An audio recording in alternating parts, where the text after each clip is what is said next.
Guys তোমরা বিশ্বাস করবে না, আমার আগের রাইস কুকারটা হঠাৎ গরম অবস্থায় বন্ধ হয়ে গেল। তাই আজ চলে আসছি নতুন রাইস কুকার কেনার জন্য। তো প্রথমে চলে আসলাম RFL এর বেস্ট বায়ে। তো এখানে এসে দেখতেছি ওনাদের বেশি কালেকশন নেই, মাত্র এই 3টা রাইস কুকার আছে আর দামটাও বেশ চড়া। আমার বাজেটও এত নেই, তো ভাবছি যে কি করি, এখান থেকে নিব না আর কয়েকটা দোকান ঘুরে দেখবো। তো শেষমেশ ভেবে ঠিক করলাম যে না, চলে যাই রাজশাহী RD মার্কেটে।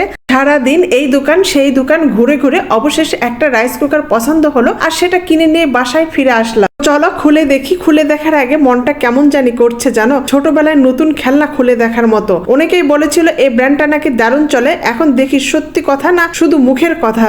আচ্ছা আপুরা, তোমরা কেউ কি SKB এই ব্র্যান্ডের রাইস কুকার ইউজ করেছো? ইউজ করলে অবশ্যই অভিজ্ঞতাটা কমেন্টে জানাবে। বাহ, ভিতরটা এত সুন্দর করে প্যাক করা, ঢাকনাটা বেশ ভারী ছিল আর পট দুইটা, একটা নন স্টিক আর একটা স্টিলের। আর কালারটা তো আমার ভীষণ ভালো লেগেছে। তোমরা সবাই কমেন্টে জানিয়ে তো কালারটা কেমন হয়েছে। এই ব্র্যান্ড যদিও আমি ইউজ করিনি, তারপরও হাতে পেয়ে বুঝতে পারছি বেশ মজবুত হবে। কতটা মজবুত হবে সেটা জানার জন্য ভাবলাম যে আজকে নতুন রাইস কুকারে একটু খিচুড়ি রান্না করব। খিচুড়ির জন্য চাল আর ডাল ভালো করে ধুয়ে নিচ্ছি। আজকে আমি দিয়েছি 2 রকমের ডাল, মসুর ডাল আর মুগ ডাল। দুটার মিশ্রণে স্বাদটা একটু একেবারে আলাদা হবে আর দারুণ লাগে। আর এই খিচুড়ির সঙ্গে যদি একটু বেগুন ভাজি হয় তাহলে কেমন হয় বলো তো? নিশ্চয়ই অনেক মজার হবে। তো চলো এবার চলে যাই খিচুড়ি আর বেগুন ভাজির পারফেক্ট কম্বিনেশনে। প্রথমে প্যান গরম হতেই তেল দিলাম, পেঁয়াজ কুচি আর গরম মশলা দিয়ে নেড়ে চেড়ে পেঁয়াজটা যখন ব্রাউন কালার হবে সেই পর্যায়ে চাল ডাল দিয়ে একটু কষাই নিচ্ছি। যেহেতু চাল ডালের পরিমাণ 1.5 পটের মতো, তো পানি 3 পট দিব।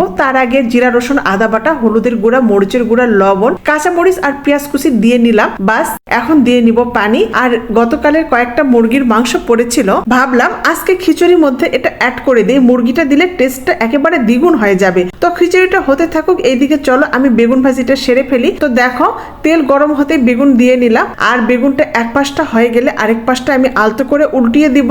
আর এদিকে দেখো খিচুড়িটা সুন্দরভাবে হয়ে গেছে। তো একটু নেড়ে চেড়ে দেখি কি অবস্থা, নিচে কোনো পানি আছে কিনা। না, আলহামদুলিল্লাহ অনেক ভালো হয়েছে। মনে হয় রাইস কুকারটা আমি খুব ভালোভাবে কিনতে পেরেছি। তোমাদের কি মনে হয় বলো তো?